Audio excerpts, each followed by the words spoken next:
0800-8939. Café Jurado, directamente desde la planta hasta su propia taza, siempre garantizando la mejor calidad. Café Jurado, su cuerpo, su intenso sabor y su aroma hacen de nuestro café un placer único. Desde 1912, pasión por el café. Pensá en tu economía, pensá en el medio ambiente. Tenemos reciclados de cartuchos compatibles y originales. Reparación de impresoras, equipos PC y notebook. ¿Dónde? En Refil Uruguay, Avenida Italia 3058, Casi Maipú. Búscanos en todas las redes sociales o en WhatsApp 092-660-530. Refil Uruguay.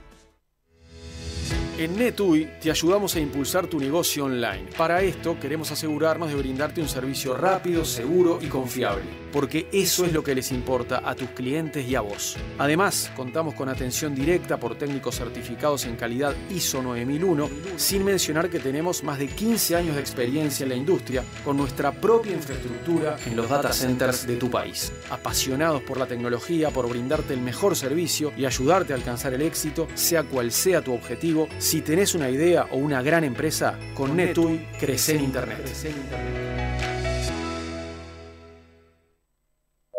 Previsión, la marca que asegura su tranquilidad. Seguridad y respaldo cuando más se necesitan. Previsión, cobertura integral de servicio fúnebre. Hay una sola Previsión.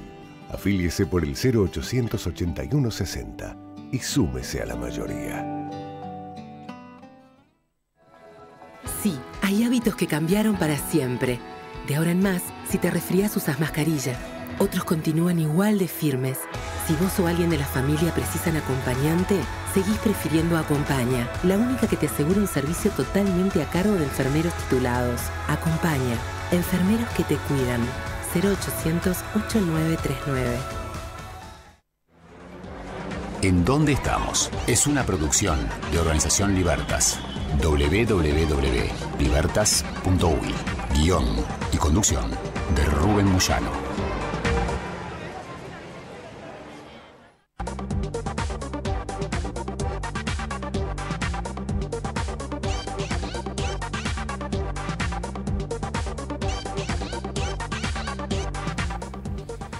Es interesante cuando uno empieza a ver cuadros de datos o mapas de datos en un contexto de época, eso, cómo se aprendía todo eso en historia, ¿no?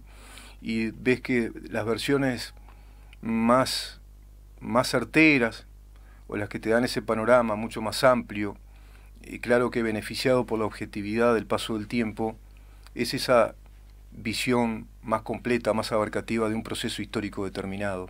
Y seguro que la gente que estuvo inmersa en ese proceso, esas, diría Ortega y Gasset, esas masas que somos todos nosotros, incluso inmersas en una época, es muy difícil que podamos desdoblarnos y ver cómo nos verá la historia, pero no una historia muy lejana, no de un futuro muy lejano, de un futuro inmediato de pronto.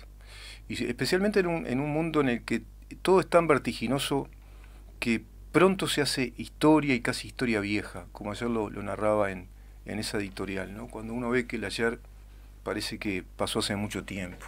Y a veces hablamos de un ayer de 6 meses o un año. Uruguay hoy por hoy, en 14 meses de pandemia, con un nuevo gobierno de coalición, idea pergeñada por un hombre que tiene 85 años, que eso también tiene que llevar a una autocrítica del sistema político de los más jóvenes que integran la política uruguaya, como lo ha sido el eminente expresidente de la República, el doctor Julio María Sanguinetti, quien salió a decirle a todos los integrantes, líderes de los distintos partidos tradicionales y no tradicionales, y emerge ahí una fuerza precisamente emergente como Cabildo Abierto, también se integra el Partido Independiente, que si no se unían y no le iban a ganar al Frente Amplio, que volvían a repetir el fracaso ya que se reiterado, histórico. Y efectivamente fue así, se dio esa coalición.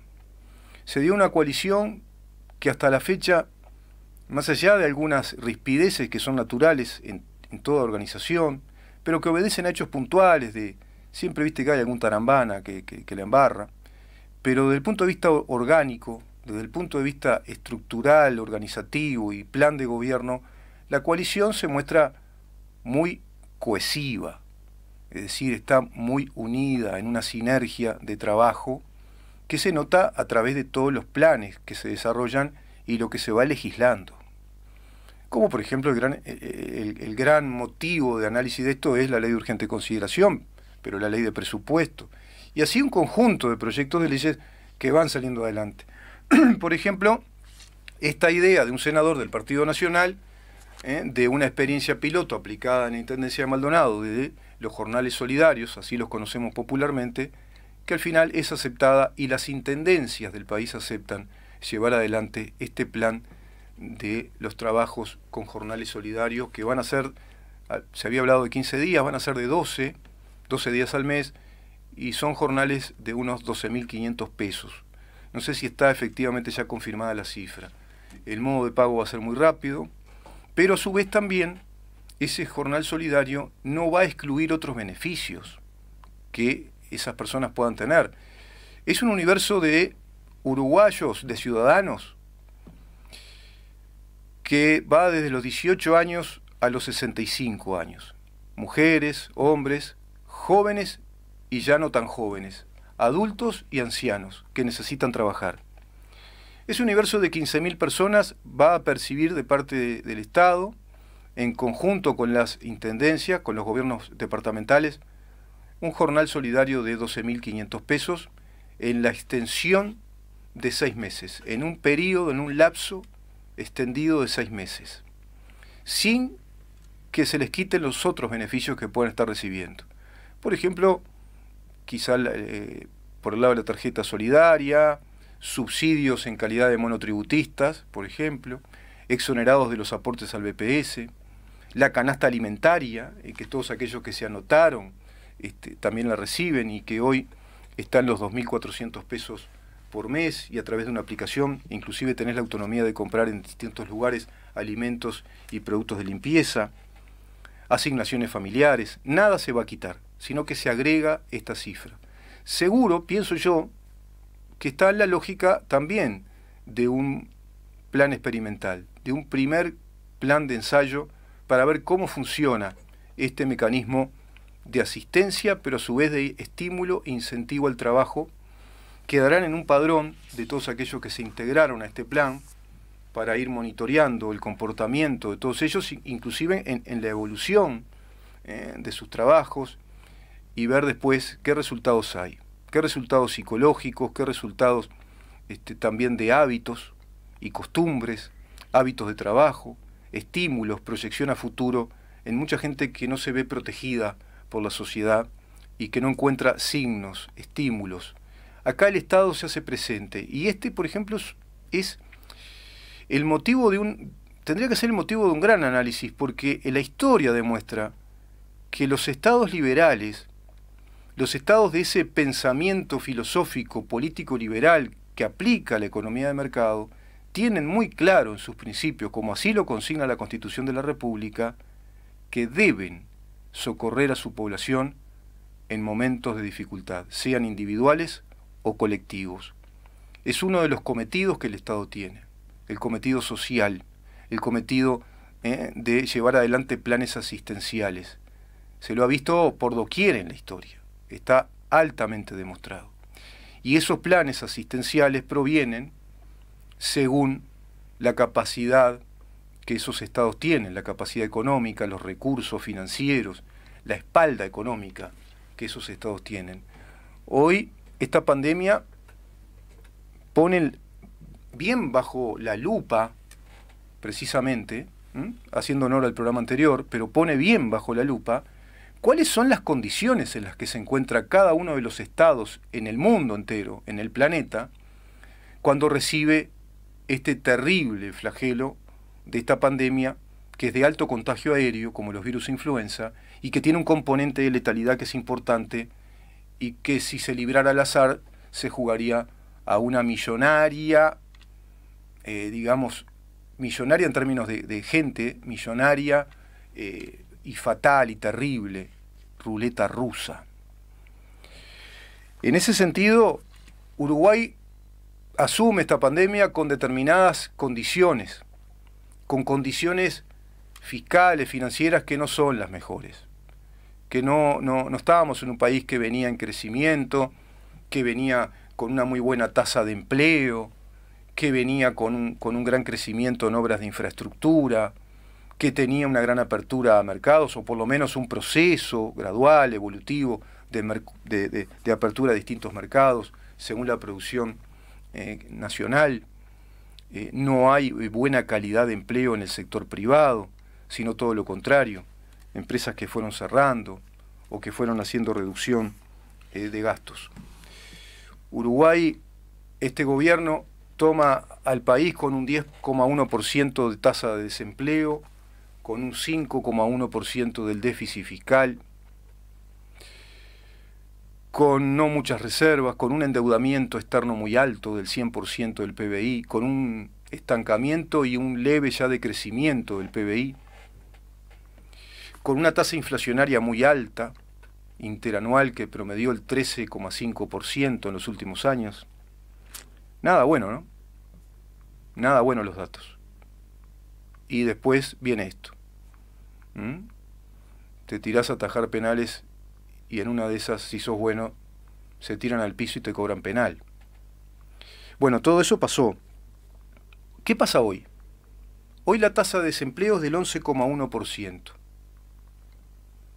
Es decir, que bajo pandemia el país recuperó 60.000 empleos. 60.000 empleos de los que habían perdido el país una vez comenzada la pandemia por las restricciones que produce la pandemia. Restricciones económicas que todos sabemos, algunas que obligan al gobierno a llevarlas adelante y otras que directamente son el efecto natural de un momento de anormalidad en términos económicos laborales.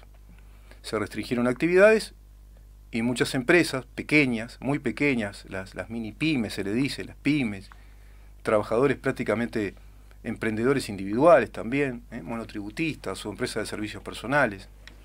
Todo ese conjunto de empresas, desde las más chiquitas a las medianas empresas, son el 90% de las empresas que dan trabajo en el país en el sector privado y dan trabajo al 70-72% de los uruguayos. Bueno, eso cayó y se precipitó el desempleo. Y el Estado se vio obligado a socorrer con lo que le corresponde, con los subsidios por seguro de empleo. Se mantienen hasta ahora, por ejemplo, ¿no? El pago por el seguro de desempleo parcial, el pago parcial de seguro, perdón. Bueno, se recuperaron 60.000, faltan 20.000. Faltan 20.000 para llegar a las cifras, a la misma cifra de tasa de desempleo de enero-febrero del 2020, antes que viniera la pandemia y antes que asumiera este nuevo gobierno de coalición. Por otro lado, el Uruguay en el rango de América Latina en cuanto a países que tienen trabajadores en la informalidad es el último, es decir, es un buen dato.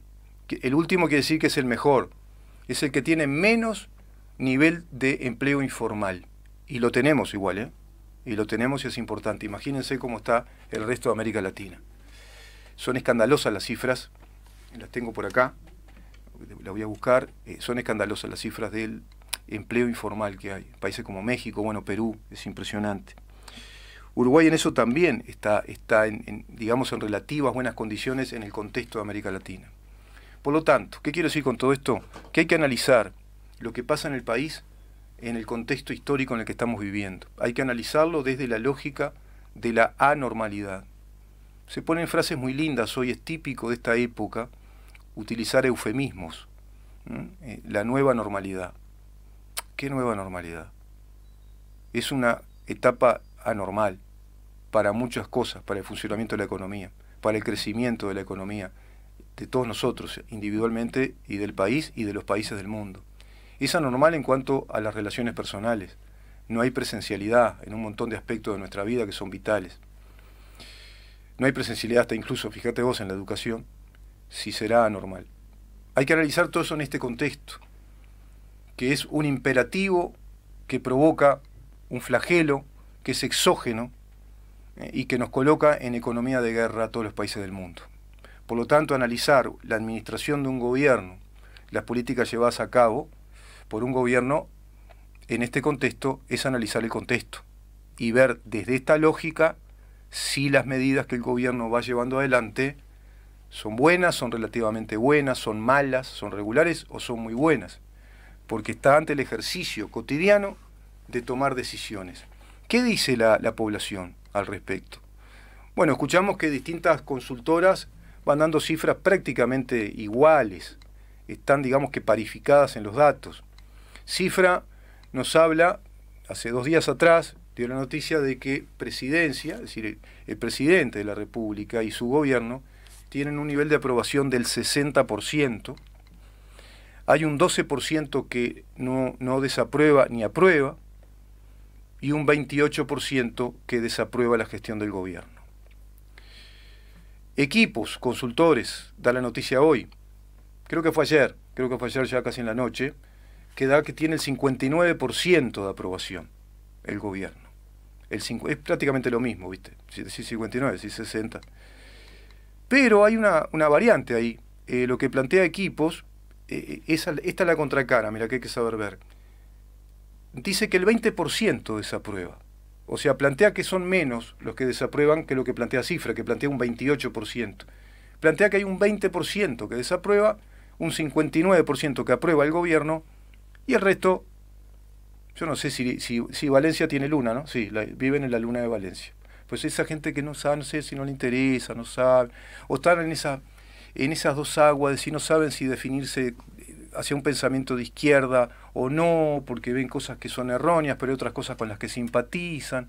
Hay efectos emocionales que lo siguen vinculando a cierto perfil de un pensamiento o de un relato, de cómo construir una economía distributiva, de la justicia social, y a su vez todo eso fogoneado, ¿no?, desde la lógica de los, digamos, activistas y protagonistas políticos del Frente Amplio, que precisamente están descalificando sistemáticamente todas las medidas del gobierno.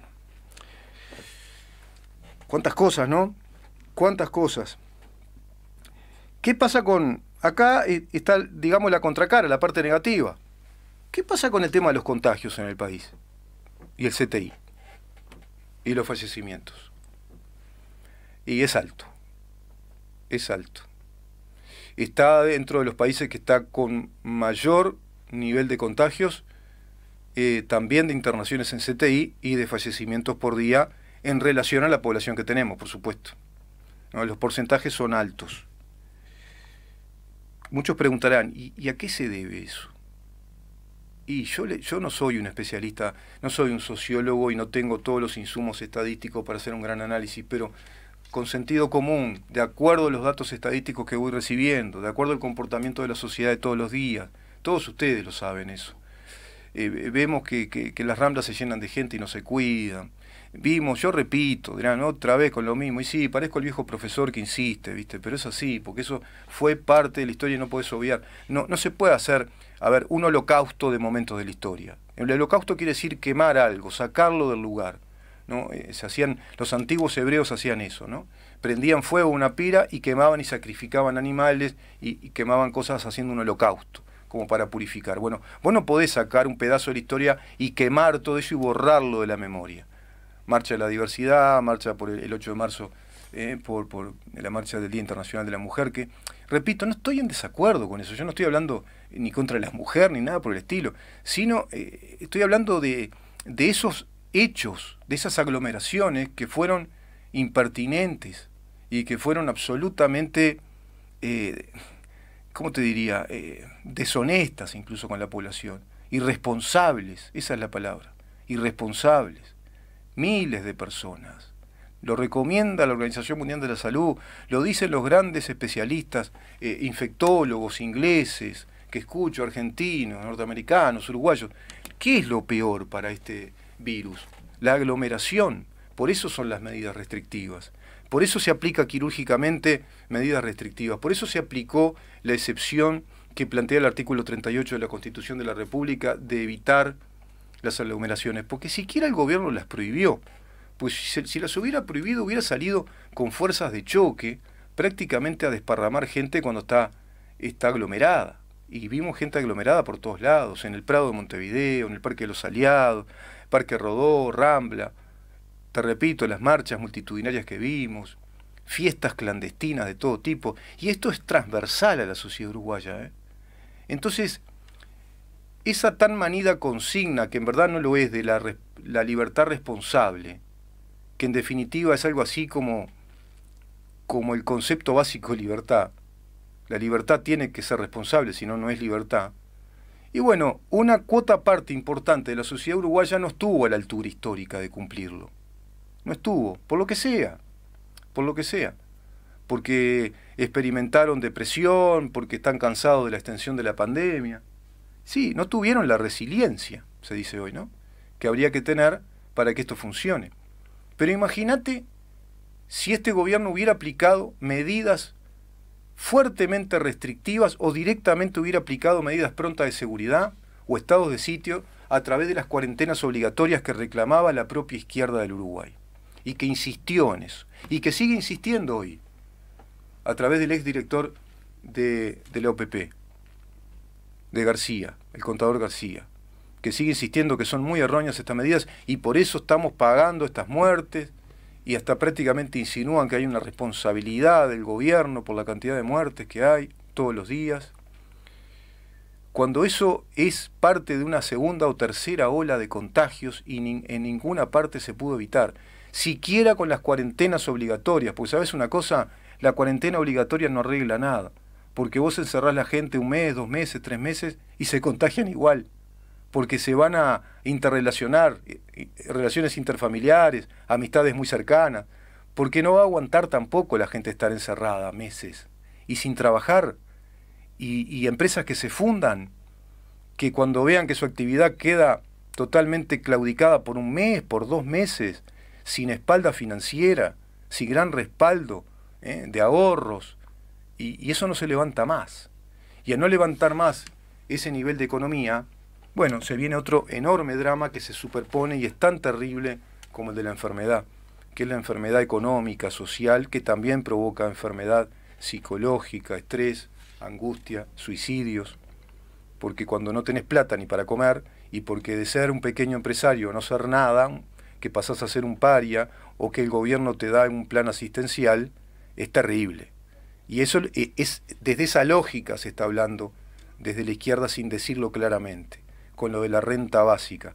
Ahora esto, de los 15.000 trabajadores que van a trabajar con este jornal, que popularmente conocemos como jornal solidario, yo creo que supera con creces el concepto de la renta básica de emergencia, porque precisamente está dando el salario mínimo, si son los 12.500 pesos, se había hablado de 15.000 pesos, una renta básica de emergencia, ¿de qué está hablando? Más o para los niveles económicos de nuestro país. Y más o menos de apelar a un subsidio del salario mínimo nacional, ¿no? Será una renta de 14, 15.000 pesos, si no me equivoco, y a su vez sin quitar el resto de los beneficios, como lo hace este plan. No se le quita ningún tipo de beneficio de lo que ya tienen otorgado bajo el plan social de asistencia que el gobierno lleva adelante. Por lo tanto, hay que ver todo esto en este marco, en esta lógica, para entender en dónde estamos, en materia de país, de gobierno, de soluciones aportadas, de errores también, de errores muy puntuales también, de personas que se equivocan y feo, como el personal, la persona que es persona de seguridad del presidente, y bueno, para afuera, 15 días. Estabas en cuarentena y te fuiste a cazar a un predio que siquiera era, creo que, habilitado para casa.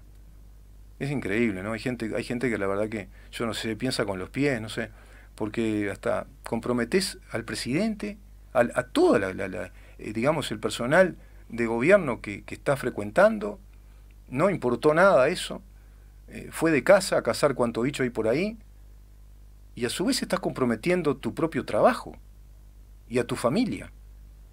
Bueno, esas cosas son ya puntuales, son casuísticas. Y yo veo que de esa casuística después se hace una alarma general y prácticamente se le atribuye, en términos desproporcionados, al gobierno como grandes errores. Mirá la gente que tiene, ¿no? Y bueno, ahí empieza digamos, el plan propagandístico malicioso que va, yo voy a emplear una especie de neologismo, si me permiten, va emberretando, ¿no? Hace cada vez más berreta el discurso crítico y opositor que tiene que tener una democracia, que necesita tener oposición. si no, no es democracia. Necesita tener voces calificadas, que aporten desde una crítica mucho más fundamentada, que inclusive uno pueda compartir o no, o que uno no pueda compartir, no quiera compartir o no pueda más bien, ¿no? Considere que no comparte ese criterio, pero cuando se trata el tema con altura, cuando se trata el tema desde una perspectiva de la lógica del pensamiento crítico y no desde la propaganda partidaria, envenenando opinión pública y confundiendo a la gente que no cuentan en la heterogeneidad de la masa humana que constituye la ciudadanía uruguaya, no cuenta toda la sociedad con el capital cultural humano, como diría el sociólogo Bordeaux, para poder comprender de qué se está hablando. Entonces, para hablar con responsabilidad democrática hay que fundamentar y hay que explicar, hay que enseñar. Hay que enseñar. Los verdaderos estadistas, los políticos con mayúscula, enseñan, explican lo que está pasando y cuáles son las soluciones al alcance de la mano, y muchas veces esas soluciones a decidir no son blanco-negro, es entre lo malo que hay y lo menos malo, como pasa ahora con la pandemia. Creo yo que con esto más o menos cerramos esta especie de reflexión del panorama general y que intento sea una suerte de editorial del programa, que por eso intitulé ¿En dónde estamos? Y va a eso, apunta a eso. ¿En dónde estamos en materia de evaluación? Bueno, las consultoras dicen que estamos bien, que el gobierno tiene aprobación. Y no digo estamos bien porque yo no soy del gobierno, pero digo, la gente dice que Uruguay está bien, que lo que el gobierno está haciendo, el 60% aprueba, un 22% no sabe, y un 20% desaprueba, o un 28% según la consultora desaprueba. A partir de esos datos, que son datos bien concretos, son datos duros de la realidad, a través de consultoras especializadas en estos temas, es donde se va viendo el termómetro de la opinión pública, se va midiendo, se va monitoreando qué es lo que opina la sociedad uruguaya respecto a esta realidad. La sociedad uruguaya dice, vamos bien, estamos bien, dentro de este marco de pandemia. Y a partir de ahí hay que ver qué actitud, les digo a todos ustedes para que estén atentos, qué actitud asume la oposición. ¿Qué actitud asume la oposición?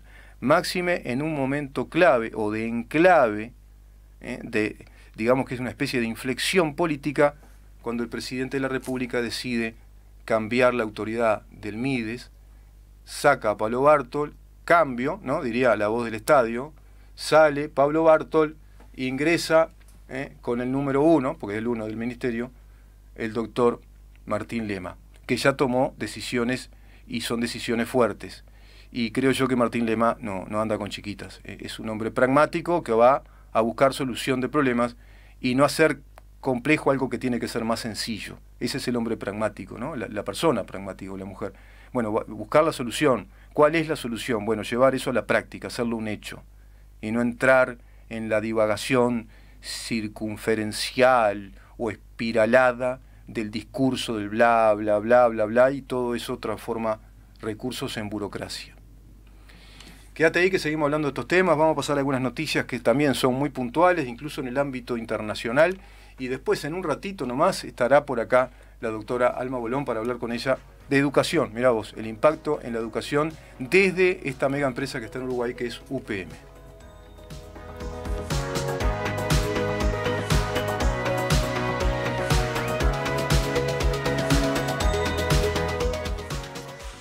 ¿En dónde estamos? Es una producción de Organización Libertas. www.libertas.uy. Una puesta al aire de CX30, Radio Nacional. Periodismo independiente, libre y democrático. De lunes a viernes, a partir de las 10 a.m. Guión y conducción de Rubén Moyano. Acompañar a tus seres queridos cuando no están bien requiere